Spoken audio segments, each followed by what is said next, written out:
Ketika berusia 40 tahun, baginda menuju ke sebuah gua di pinggir kota untuk bersendirian, bermunajat dan berfikir.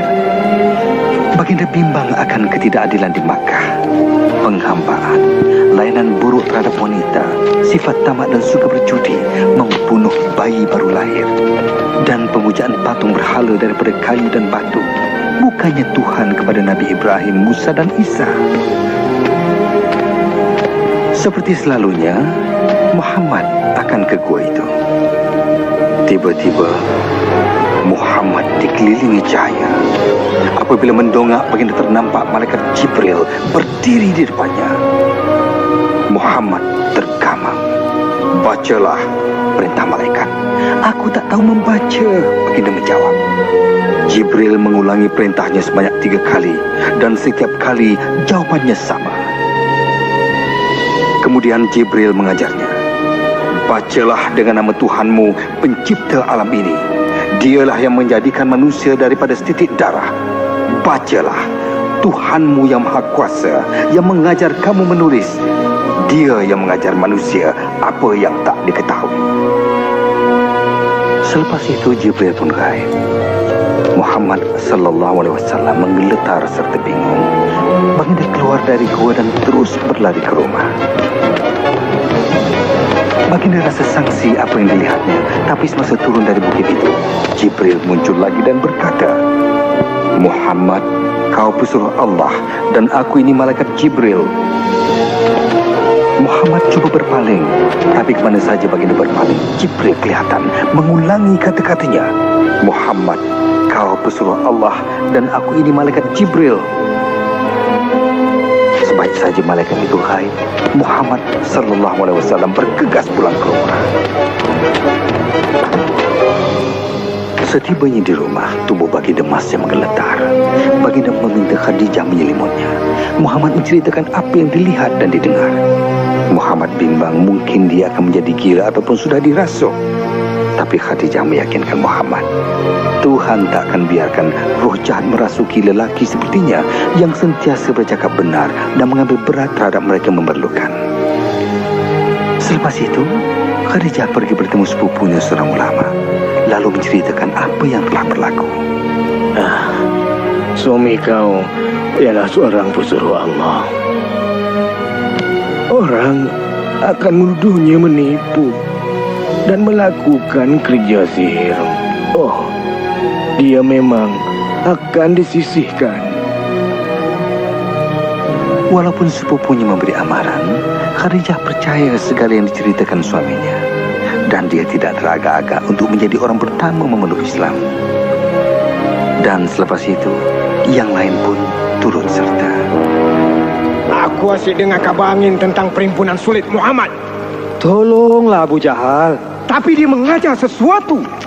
Aku tak tahu apa yang diajarnya. Tapi anak angkatnya Zaid dah jadi pengikutnya. Dan juga sepupunya Ali. Peduli apa? Yang lain itu hamba dan pengemis. Tapi dia mesti dihukum. Untuk apa? Kerana mengajar sesuatu yang lain. Dengar sini. Jika pengikutnya orang yang berkuasa, kalau ajarannya membahayakan, aku akan ajar dia. Tapi dia Muhammad Abu Jahal, Al-Amin, yang jujur. Selama 3 tahun Nabi Muhammad sallallahu alaihi wasallam menyebar Islam secara rahsia. Pada masa itulah Siham, ayah dapat tahu tentang ajarannya. Apa betul ke kita buat ni? Mak mesti dengar. Kita takkan apa-apa, Jalilah. Masuk, cepat. Malam ni lagi ramai. Terima kasih, Jafar.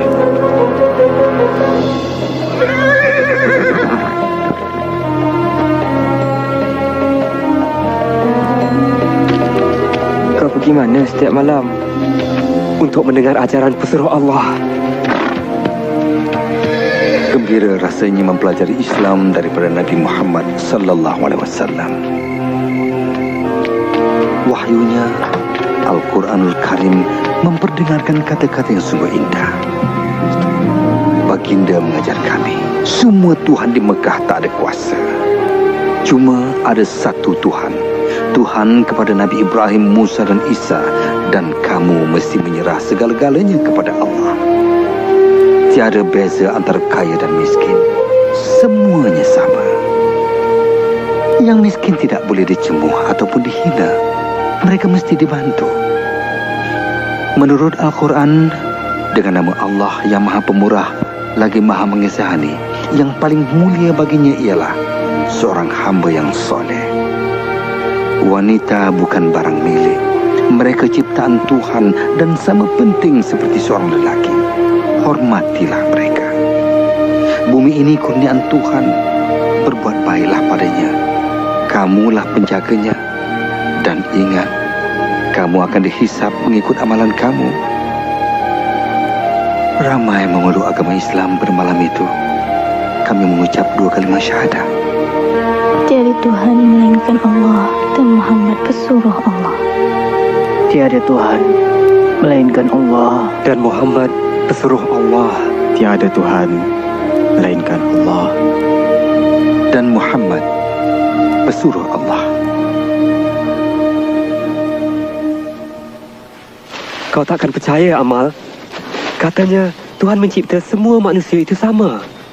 Kau mesti bawa aku kepada dia. Kau akan sedar juga akan bahaya ajaran Muhammad tu. Bila aku sedar, dia mesti dihalang. Tuan tak boleh halang Muhammad. Apa?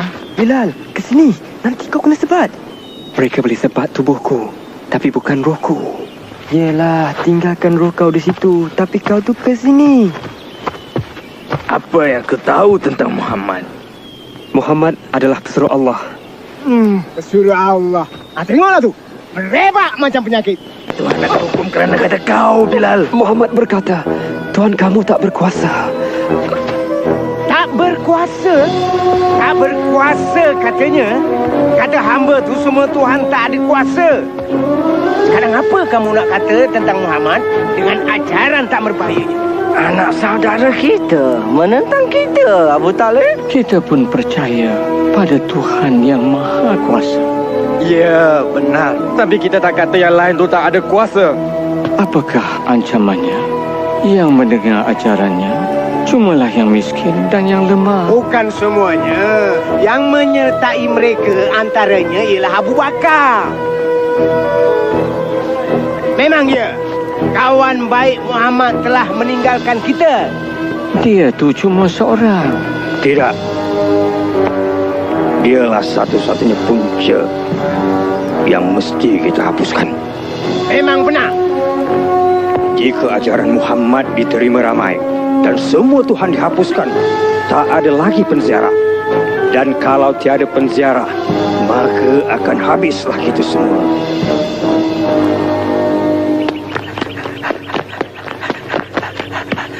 Pesuruh Allah telah membunyikan semboyan. Apa? Mekah diserang? Saya tak tahu. Jomlah. Semaya, jom ke Kaabah. Cepat. Si, kemari. Cepat. Apa yang sedang berlaku? Entahlah. Tu pun dia. Duduk sini. Nampak pesuruh Allah dah. Tu, kat sana tu. Muhammad nak berkhutbah. Ketika itu Nabi Muhammad sallallahu alaihi wasallam pun bersabda, "Wahai penduduk Makkah, jika aku kata ada bala tentera di belakang bukit hendak menaluki kita, kamu percaya atau tidak?" Kami percaya apa saja daripada kau, Muhammad. Kau sentiasa bercakap benar. Muhammad bersabda lagi, "Wahai penduduk Makkah, aku merayu kepada kamu, tinggalkan Tuhan kamu dan sembahlah pada Tuhan yang satu yang Maha Esa. Selamatkan diri kamu daripada api neraka, kerana aku tak dapat menghalang kamu daripada balasan Tuhan. Aku cuma nampak bahaya yang datang dan memberi amaran kepada kamu untuk menyelamatkan kamu." Anak saudara kita memperbodohkan kita. Hentikan dia, Abu Talib. Tak malu kau, Muhammad. Kau kumpul kami semua untuk ini. Oh, baginda sungguh hebat. Kau percaya ke orang ni? Tentu sekali. Segala-galanya. Muhammad dah turun bukit. Jom ikut dia. Berani kau kira nanti Mekah? Tuhan yang ada di atas kau bagus ke? Kami akan lindungi kamu, Rasulullah. Berani kau kutuk Tuhan-Tuhan tu? Nabi? Ha? Woi Benteng, jangan sampai mereka dekat Nabi. Satu, jangan benarkan mereka rempuk. Kau tak boleh buat macam ni, Bilal. Jika pesuruh Allah secara terbuka sebarkan agama, aku pun nak secara ini secara terbuka juga. Apa semua ni? Nanti jangan bagi tahu aku, hamba aku dah jadi orang Islam. Tuan boleh miliki tubuh saya, tapi roh saya... Biar aku teka. Kau fikir roh kau tu dah bebas? Tidak, roh saya juga adalah hamba. Tapi bukan pada Tuhan, pada Allah. Itulah kau silap, Bilal. Semuanya milik aku. Kau dan apa saja yang kau fikirkan. Semuanya. Cakap. Jangan aku Muhammad dan kata roh kau milik aku. Cakap, Bilal, cakap. Tiada Tuhan melainkan Allah. Dan Muhammad pesuruh Allah. Mari kita tengok apa kata kau bila disebat. Patut pun. Memang patut pun. Menepi ajaran Muhammad. Bilal? Ya Isa. Ya Isa.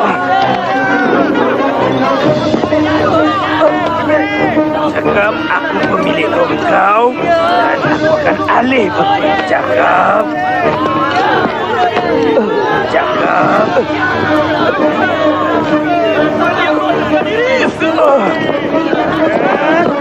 Cakap. Umayyah, aku wakil Abu Bakar. Dia ingin beli lelaki ini dari kau. Sebut harga kau. Baik, 10 keping emas.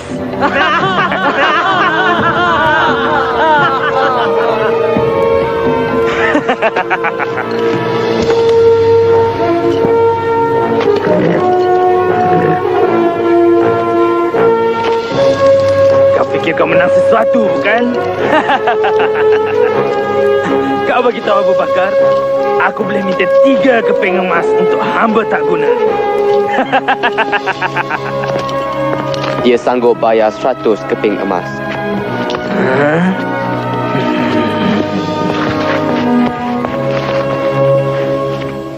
Walau disiksa, Muhammad masih tak berhenti menarik penziarah kita masuk Islam. Macam mana tu? Itu mudah saja. Dah tertulis dalam Al-Quran. Apa? Kitab yang dikata ajaran dia itu? Itu semua cuma perbualan kosong je. Aku tak bangkang Abu Jahal. Ajaran Muhammad bukannya bual kosong ataupun merapu.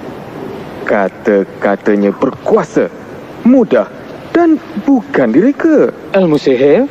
Itulah saja penjelasan yang boleh diterima. Kalau begitu, kita mesti halang dia dari gunakan ilmu sihir untuk menentang kita.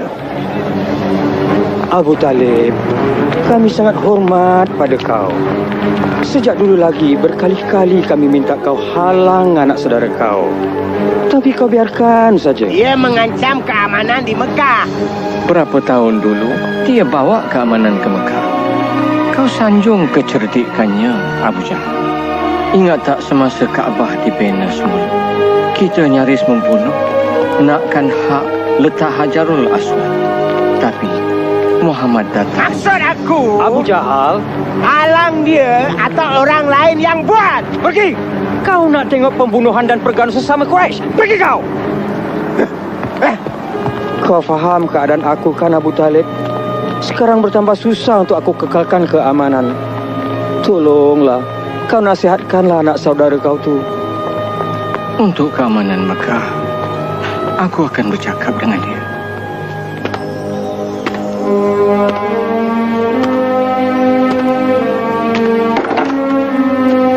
Muhammad, tutup pintu itu dan mari sini. Duduk sini, Muhammad. Anak saudaraku, Orang Quraisy suruh kau berhenti berkhutbah. Kalau diteruskan, pakcik rasa pakcik tak dapat menolong kau. Pakcik dah tua, Muhammad. Pakcik tak berdaya lawan mereka. Yang juga jiran pakcik, bangsa pakcik. Mereka yang pakcik kenal selama hidup ini. Adakah penting khutbah kau, Muhammad? Hingga aku dan kau mesti mati kerananya. Perlukah ada pertumpahan darah di kota ini? Untuk keamanan Mekah, hentikanlah khutbah kau. Hal ini membuat Nabi Muhammad SAW sangat sedih. Baginda pun bersabda, jika mereka meletakkan matahari di tangan kanan saya dan bulan di tangan kiri saya tetap menjalankan tugas. Saya akan teruskan sehingga wahyu Allah mengatasi segala-galanya, hingga saya sendiri pun sudah tiada.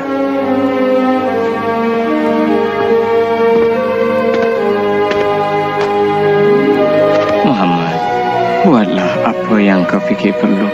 Pakcik tak akan menyisihkan kau. Sekarang maupun selagi pakcik masih hidup.